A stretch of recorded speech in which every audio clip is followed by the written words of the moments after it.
Well, welcome to this series of Bible Land videos. And if you had to guess which was the second most named city in the whole of the Bible, what would you guess? Would you guess Nazareth?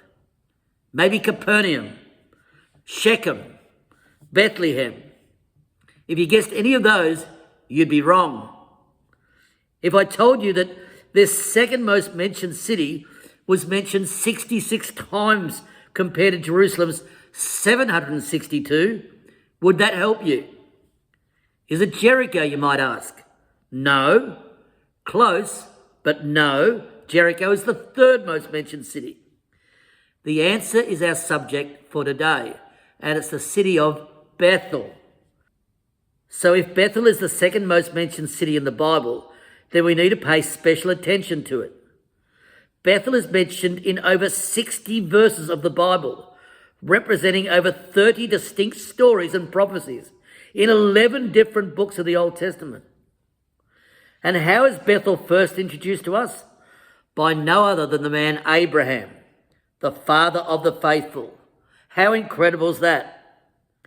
Having left Haran in Mesopotamia and crossed over the river Euphrates, Abraham first comes to Shechem in Genesis 12 verse 6, where for the first time God tells Abraham that he had arrived at the promised land. In Genesis 12:1, God had told Abraham to leave his country and to go to a land that I will show you. Up until this moment of time, Abraham had not seen, nor did he know where or when he would see the promised land. But now, standing in Shechem in Genesis 12 verse 7, God says, "To your offspring, to your seed, I will give this land." This land that you are standing in, this land is going to be yours and your seed, your offspring, and it's going to be theirs and yours for an everlasting possession. An everlasting possession. And he could see it with his own eyes. And he could touch it. And he could walk through it. And God said, "Go, walk through the land, through the length and through the breadth of it." God had kept his promise to him. It was a remarkable promise. And in appreciation and thankfulness to God, in Genesis 12 verse 7, it says, "So Abraham built there an altar to the Lord." And in the very next verse, in verse 8, it says, "From there Abraham moved to the hill country on the east of Bethel and pitched his tent with Bethel on the west and Ai on the east." So he now comes from Shechem and he comes about 50 kilometers to a place called Bethel. Bethel means the house of God. In the Hebrew, it's two words. It's the word Beth and El. Beth means house, and El is the title or the name of God.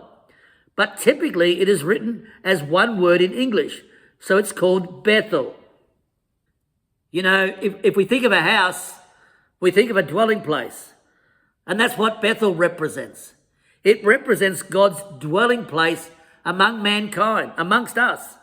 And Abraham never forgot that. He never forgot that. And he never took it for granted. And neither should we. Just because we can't see God doesn't mean that he's not here. Just because we can't see God doesn't mean that he's not interested in us. God is omniscience, meaning God is everywhere. He is right here, right now amongst us. That's what the word omniscience means. He is everywhere.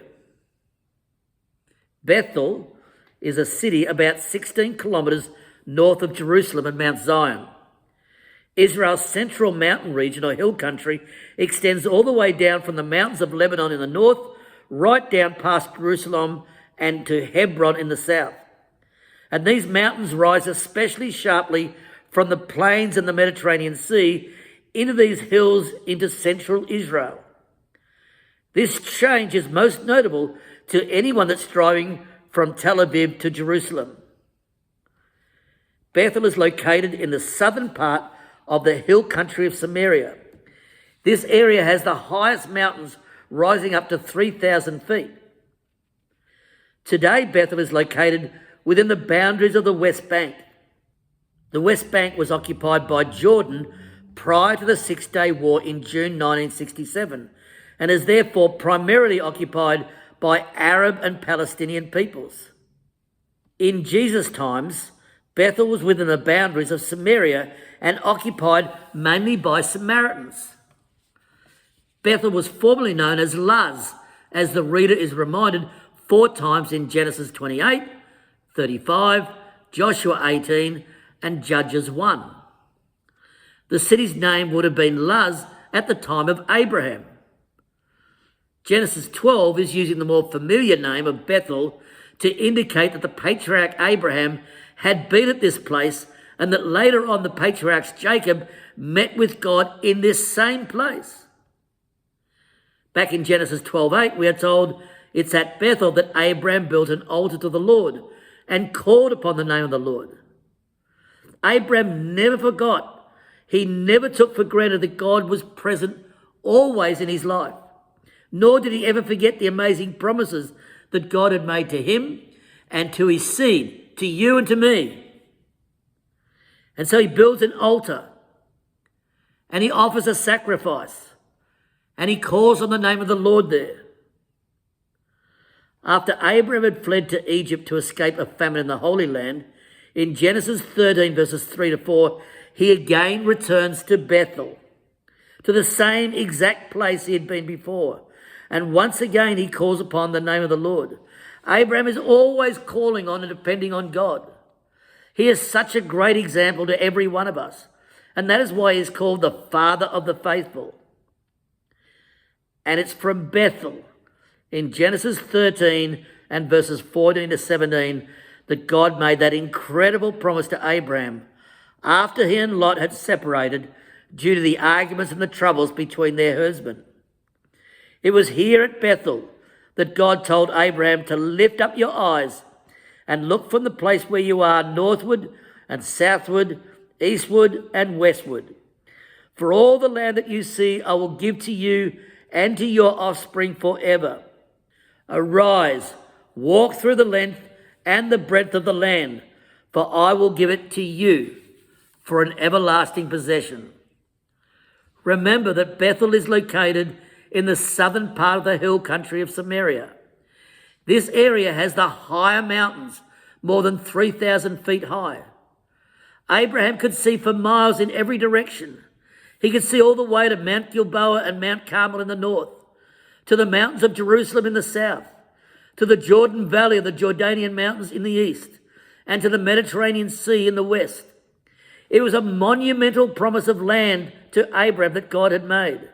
And it wasn't just a promise for your life today. This was a forever promise.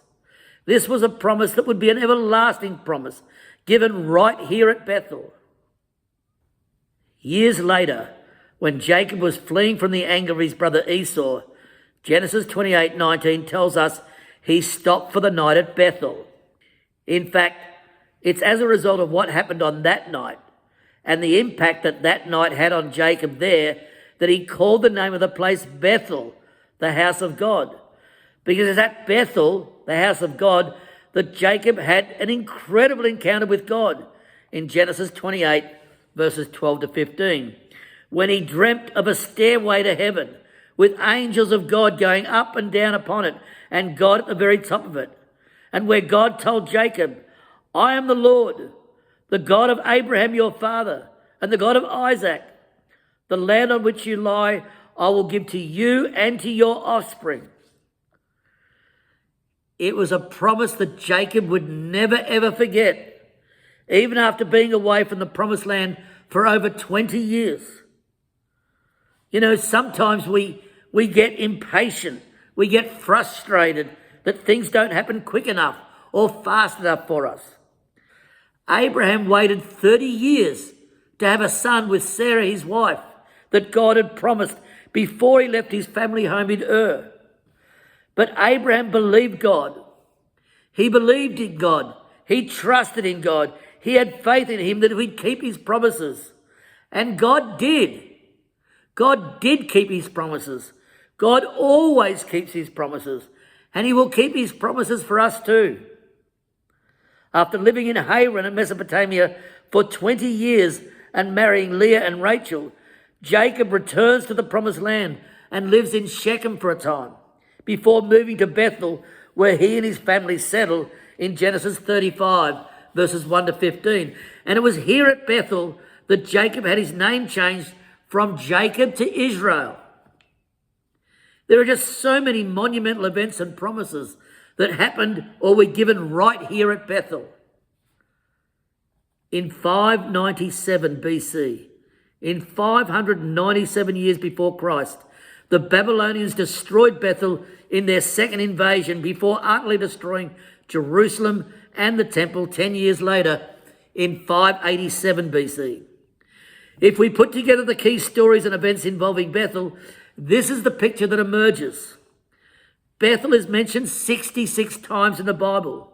That's more than any other city with the exception of Jerusalem.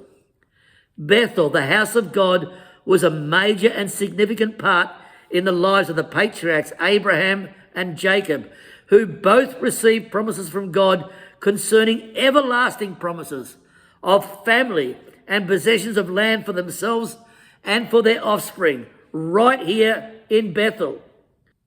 But as time progressed, and as the religious, cultural, and political life of the Israelites increasingly focused on Jerusalem during the times of David and Solomon, Bethel faded in significance.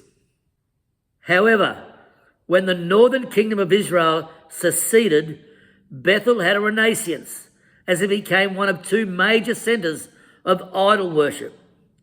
This corruption sealed its fate for the time being in the Bible story.